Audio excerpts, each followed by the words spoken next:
Hello friends, welcome to my channel. Friends, आज मैं आपको ह्यूमिडिटी के बारे में बताऊंगा, जिसको वाटर वेपर की कुछ अमाउंट बोलकर, जो कि अमाउंट होती है वाटर वेपर की, जो कि एटमॉस्फेयर के अंदर प्रेजेंट होती है। अब ये वाटर वेपर जो कि रिजल्ट किसकी होती है, एवोपरेशन की या फिर ट्रांसपायरेशन की। अच्छा, ह्यूमिडिटी को मेजर्ड किया जाता है, एक टर्म्स होती है जिसको ग्राम पर क्यूबिक मीटर भी कहा जाता है।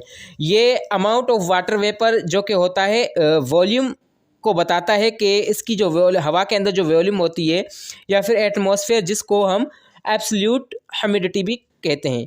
अब ये पानी के जो कुछ वेपर्स होते हैं जो प्रेजेंट होते हैं एटमॉस्फेयर के अंदर, जैसे हवा, इसको कंपेयर करती है। और जब हवा फुल्ली तरीके से सेचुरेटेड होती है, सच एज नॉन, जिसको हम रिलेटिव ह्यूमिडिटी कहते हैं। और ये ह्यूमिडिटी जो है वो वाटर वेपर्स की खुसूसियात को बयान करती है।